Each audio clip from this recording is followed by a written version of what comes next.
Opa, então, última aula. Bom dia, boa tarde, boa noite. A última aula nós falamos de eletrização, mas foi eletrização por contato, atrito, né? Depois falamos de eletrização por contato e ficou faltando falarmos da por indução. São três, né? Atrito, contato e indução. Falta indução. Só que no contato eu acabei falando desse fluxo de elétrons aqui, ó, né? Eu não gosto desse termo de trocas, né, de cargas, né, como às vezes surge em algumas, olha só, em algumas, até que aqui não, em algumas literaturas surgiu aqui sim em algum momento, trocas de cargas, tá? Mas aqui eu vou falar de fluxo de elétrons, beleza? Então, eu dei um exemplo e vou dar mais um desse fluxo aqui. Aqui são esferas de diâmetros diferentes, né? Eu vou falar de. E eu estou falando de mesmo diâmetro. Eu falei que aqui você tem que saber qualitativamente que a esfera de maior raio tem maior capacidade e nela terá mais carga, né? Então, até a superfície maior, né, ela terá mais cargas, ok? Mesmo diâmetro, exatamente a mesma carga, beleza? Eu estava falando com vocês na última aula sobre aquela questão de como que eu faço para eletrizar. Vocês já têm uma noção que vocês fizeram o eletroscópio lá, por atrito, vocês fizeram atrito com cabelo, por contato, né? O que, que é um isolante térmico, perdão, térmico não, né? Viajei lá no experimento. O que, que é um isolante elétrico, né? Porque tem as duas coisas. Um isolante elétrico é aquele cara que é pobre em elétrons livres, né? Ele é pobre em elétrons livres, ele é isolante, né? Ele não conduz. Aí o que é mais ou menos, cara, o semicondutor tem um valor na física, um valor considerável. Ele é um material que você dopa, que a gente fala, né? Você coloca, injeta alguns elétrons livres. Quantos, Carlos? O necessário para tornar ele condutor tanto quanto você queira. Ah, esse circuito aqui não pode conduzir uma corrente maior que essa ou alguma coisa assim, uma energia maior que essa. Então você só coloca a quantidade de elétrons que é, auxiliem nisso aí, né? É lógico que eu estou falando de uma forma muito grosseira, né? Semicondutor não é só isso. Mas beleza. E o que, que é um isolante térmico? É totalmente diferente de um isolante elétrico. Não quer dizer que ele é isolante elétrico, que ele também vai ser um isolante térmico. Plástico é isolante térmico? Sim. Elétrico? Sim. Tá? Mas por motivos diferentes. Elétrico, porque tem poucos elétrons livres. Tá? Térmico, porque o que é temperatura? Isso vocês estudaram. Isso não tiraram do segundo ano, graças a Deus. Né? Isso não tiraram do segundo ano. Então, vocês estudaram variação de temperatura. Né? Temperatura e variação dela, né? Lógico. O que, que significa temperatura? Tá? Bem, temperatura significa grau de agitação, movimentação. Mas quem que movimenta? São os elétrons ou os átomos? Os átomos, tá? Os átomos. Então, se você estiver falando de um material que ele tem uma estrutura aqui, uma organização da rede cristalina que a gente fala, dos átomos, em que os átomos têm pouca mobilidade, pouca movimentação, né? Então ele não é bom condutor. Ele aquece, cara, se eu aquecer ele, se eu chegar calor, energia lá, ele vai aquecer? Lógico, ele vai aquecer um pouquinho. Mas ele não vai transmitir muito bem o calor. Porque para transmitir um pouco o calor, esqueci que o segundo ano viu ondas, né? Viu ondas. Então, o que, que é calor pensando no ponto de vista. Opa, isso aqui é outra coisa. Do ponto de vista de ondas. Outra coisa do segundo ano mesmo. Do ponto de vista de ondas, o que, que é calor? Calor é uma forma de onda. É uma forma de onda. É uma onda, inclusive, calor é uma onda energia, uma onda eletromagnética. Certo? Então, temperatura. Vamos lá, o que, que é temperatura? Grau de agitação. Então, quando eu falo de temperatura, tá? Temperatura, a gente imagina o quê? Energia cinética, variação de energia cinética, que está relacionado com a velocidade das partículas, né? Vai e volta, né? Variação da própria energia térmica, lógico, como é que eu vou mexer, né? Mas enfim, é grau de agitação. Mas transmissão de calor, esses átomos ele tem que ter uma liberdade para movimentar, para oscilar aqui. Ele tem que ter esse cara aqui tem que ter condição de subir, esse cara aqui tem que ter condição de descer, esse aqui também tem que ter condição de subir. Lógico que quem vai subir vai descer, então ele tem que conseguir fazer isso aqui, ó. Aí ele vai ser bom para transmitir o quê?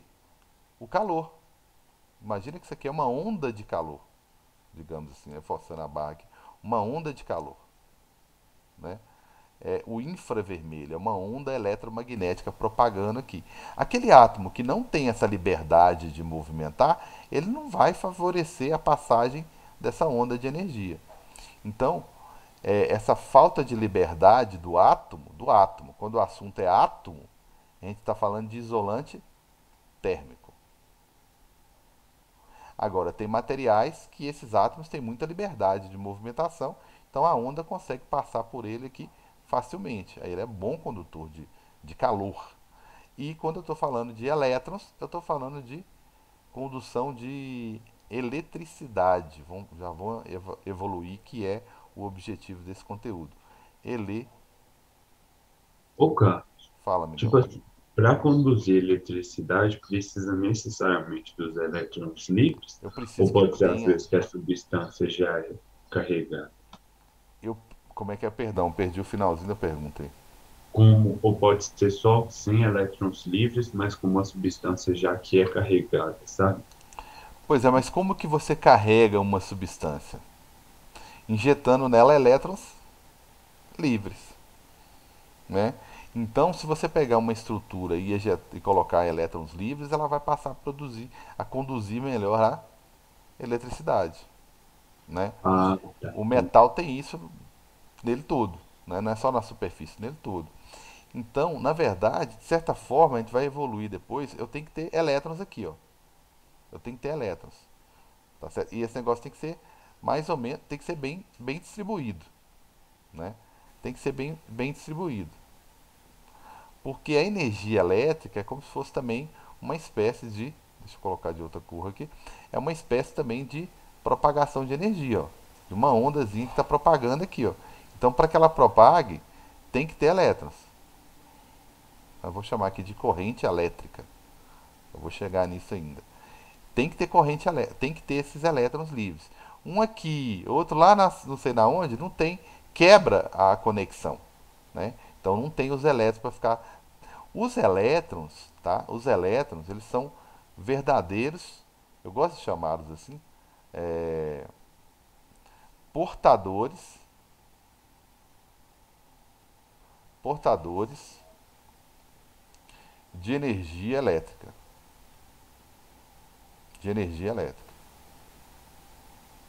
Tá? Eu gosto de chamá-los assim porque energia elétrica dá uma ideia melhor da função deles, elétrica.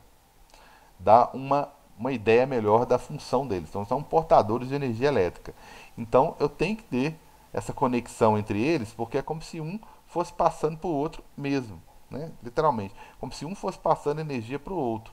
Então, se está quebrada a conexão, tem um elétron aqui, outro lá no meio, lá na ponta, não tem essa conexão, né? Você não está lá no estágio que vai fazer a ola, né? Então tem que ter aquela, tem que estar todo o estágio preenchido para que dá o efeito bacana da onda. Então tem que estar preenchido aqui, tem que ter muitos elétrons livres para que eu conduza bastante energia elétrica, né? Para que eu tenha corrente fluindo no material, né? Que é essa energia propagando ao longo do metal, se eu quero conduzir eletricidade, né? O metal, coincidentemente, ele, além de ter muitos elétrons livres, os átomos têm mobilidade, então ele também é um bom condutor de calor, né? Mas tem outros materiais, né, não esses mais óbvios que a gente fica tratando, borracha, madeira, né, plástico. Tem outros materiais que às vezes ele é ótimo condutor de calor e péssimo condutor de eletricidade. E vice-versa. Ótimo de eletricidade e péssimo de calor. Átomos aqui que não movimenta muito, mas muito elétron livre. Então, o que dá o que facilita a propagação de energia elétrica não necessariamente é aquele que facilita a propagação de calor. Beleza? Tranquilos? A gente vai entrar mais em detalhes nisso aqui um pouco mais à frente, tá certo? Então eu falei sobre isso aí na última aula, tá certo? Fiz a eletrização por contato, até resolvi um exemplo, tá? Falei que quando a superfície, né, é diferente, né, a esfera é maior, né, ou menor, há uma distribuição, né, diferente também de carga. Obviamente, quem é maior tem maior capacidade, né? E agora é por indução, né, eletrização por indução. Mas eu separei um exercíciozinho aqui para a gente resolver rapidinho sobre trocas. Aqui, tá vendo? Toca-se, né, perdão. Sobre transferência de cargas, fluido de elétrons, que é o termo que eu gosto de utilizar, tá? Fluidos de elétrons, tá certo? Cadê? Fluidos de elétrons que eu mostrei aqui em algum lugar aqui, ó. Fluxo de elétrons, tá certo? Fluxo, perdão. E aqui eu peguei uma questãozinha simplesinha aqui da internet, tem-se três esferas condutoras, A, B e C. A esfera A está positiva, então vamos colocar a esfera A aqui, positiva. Opa, esfera A positiva. Beleza? Deixei tudo configurado, o negócio se configurou. Então eu tenho aqui duas. A esfera A é positiva. Então, positiva. E eu vou colocar aqui para ela Q. Já observei aqui que está tudo em função de Q. Vou colocar aqui, ela tem uma carga aqui, só que positiva. A esfera B que é negativa, ótimo. Põe a esfera B aqui, negativa. Negativa. Beleza? Negativa. Então, vou colocar menos Q. Tá? São eletrizadas com cargas de mesmo módulo. Ótimo, nem preciso colocar 2Q em ninguém aqui. Todo mundo tem o mesmo valor, porém sinais contrários. Ótimo. E Q. Ó. E a esfera C está neutra. Então vamos colocar aqui neutra. Corzinha de neutra? Não sei qual é a cor de neutra. Então ela não tem carga. Beleza? São realizadas as seguintes operações. Olha só, operações. Primeiro, toca-se C em B. Então, primeiro eu vou tocar C em B. Primeiro procedimento. Beleza? C em B com A mantido a distância. Então, ele não está influenciando em nada aqui. E em seguida, separa-se C de B. Beleza. Então, mantém a carga de A. Ok? Mas vai ter uma mudança aqui nas cargas de B e C. Não vai, antes de eu passar aqui para a próxima, eu já vou até fazer aqui. Posso? O que eu faço aqui? Bem, esse menos Q vai ser dividido agora entre os dois, porque esse aqui não tem carga. Então, vamos saber qual que é a carga de BC. Basta eu fazer o quê? Somar a carga de um, né, com a carga do outro, estão lembrados? E dividir por 2. Como o C não tem carga, vai ficar menos... Opa, deixa eu só manter a nomenclaturazinha aqui. A legenda, perdão. A vai ficar aqui Q menos Q dividido por 2. E o outro vai ficar, que era neutro, não é mais. Vai ficar menos Q sobre 2. Tudo bem? Concordam? Não estou entendendo por que que divide. Por que divide? Aqui eu tinha uma certa quantidade de elétrons. Esse aqui, eu tenho elétrons, não sei, é lógico, tenho, todo material tem elétron. Só que eu tenho aqui, né? Eu tinha pelo menos antes de tocar, a mesmo número de prótons é o mesmo número de elétrons em C.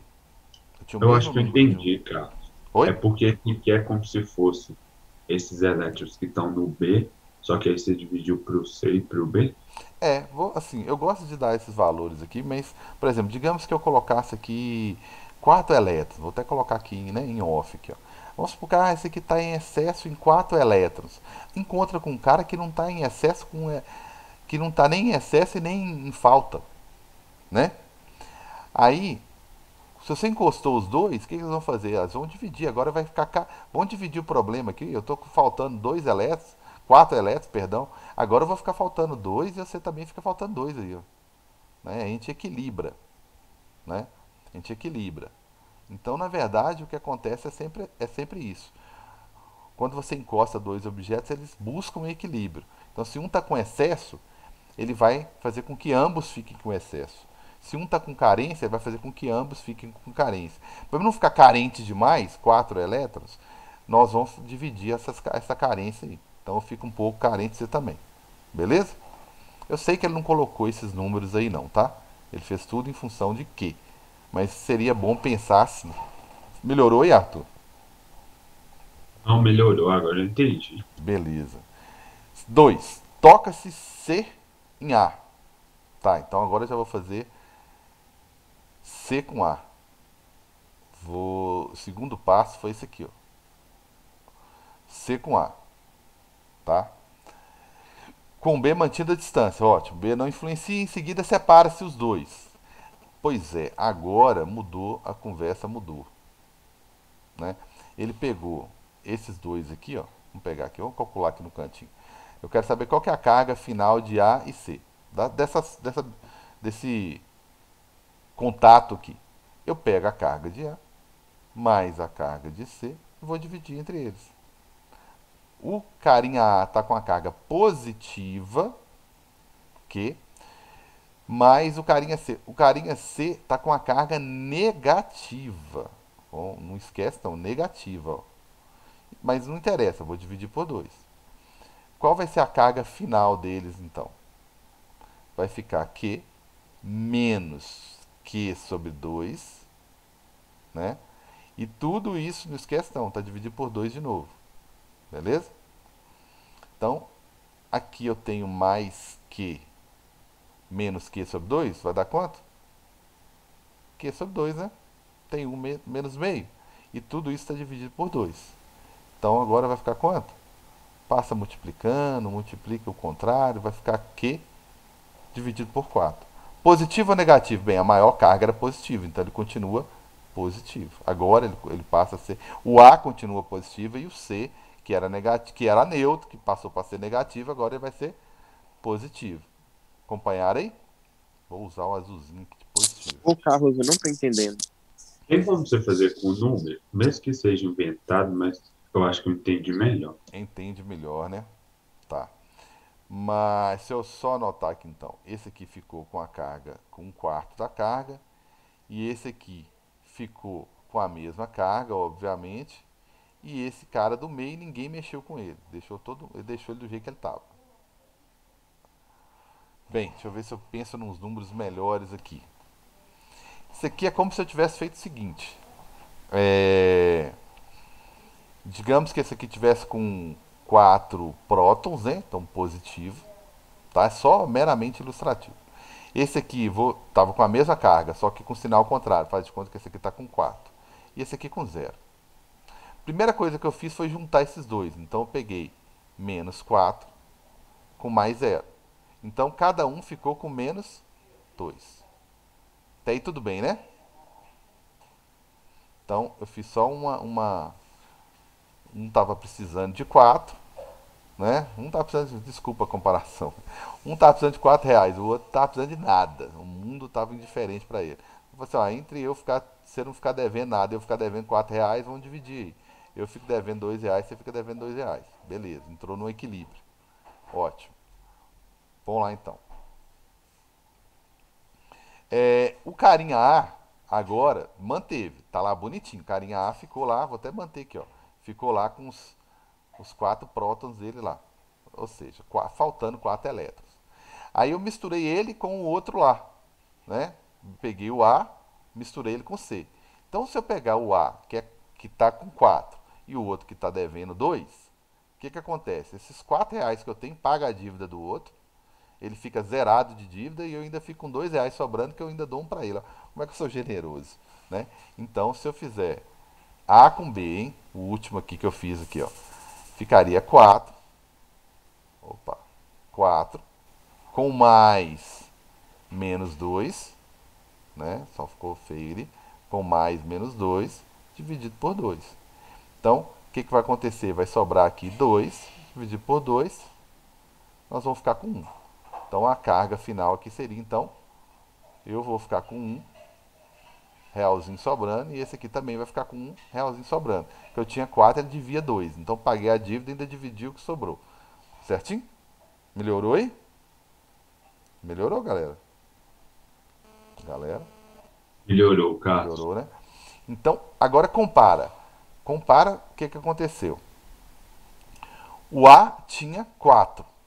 Agora ele só tem 1. Então ele caiu para um quarto. Tá vendo? Por isso que deu um quarto aqui no final, ó. Tá? E o outro carinha, ele não tinha nada, né? Aí ele passou a ficar carente em 2. De carente para 2, ele ficou sobrando 1, né? Então, ele ficou com um quarto também. Beleza? Com o número fica melhor, não fica? Fica. Ficou melhor aí, né? Então, eu fiz o A com o C, aí deu esse finalzinho aqui, ó. Aí tem um terceiro passo aí para acabar, aí eu tinha que dar um recado ainda. O terceiro passo, ele faz o seguinte. Toca-se A com B. Toca-se A com B, com C mantida a distância. Ótimo. E em seguida separa-se A de B. Então agora ele vai misturar esses dois aqui, ó. Né? Esse é o terceiro passo dele. Tá? Ele vai pegar esses dois aqui, aí vocês têm que somar esses dois. Beleza? Que aí eu dei um exemplo aqui, né? Como se ele fosse menos 2, né? Menos 2 com 1 vai dar menos 1. Divide por 2, vai dar menos meio, tá? Então, se você for fazer com número, aí você vai fazer assim, ó. Se for fazer com número, esses dois aqui seria esse aqui. Lembra que ele é 1 mais 1? Esse aqui então é menos 2. Então seria mais 1 com menos 2 dividido por 2. Então ficaria menos meio, certo? Só que aí eu vou fazer com o K igual ele fez. Eu tenho que somar esses dois aqui. Ficaria K, que é positivo, mais o outro que é negativo, vai dar menos. É menos isso aqui. Depois que eu somar essas duas frações aqui, eu tenho que dividir por 2. Beleza? Para somar esses dois aqui, ó, o mínimo é 4. Então vai ficar aqui que é positivo. 4 dividido por 2, 2. 2 vezes 1 vai ficar menos 2. Não esquece que tem um 2 dividido lá embaixo. Deixa ele por último. Aí aqui em cima vai ficar menos Q dividido por 4. Né? Mantém o denominador aqui, que ficou Q com menos 2Q, ficou menos Q. Tudo isso dividido por 2. Então, 4 vezes 2, né, que é multiplicando cruzado, vai ficar menos Q dividido por 8. Tranquilos? Beleza? Bem, eu vou resolver mais exercícios sobre isso aí, seria a letra D esse aqui. Vou resolver mais exercícios para familiarizar um pouco mais. Tranquilo? E eu passei um minuto e eu queria falar justamente sobre isso aí que eu estou falando com todas as turmas. Ok? O bom, galera, é que a gente está empenhando, o Colégio Diamantinense está empenhando o máximo possível, tá? Deixa eu fechar aqui, para oferecer a melhor qualidade para vocês.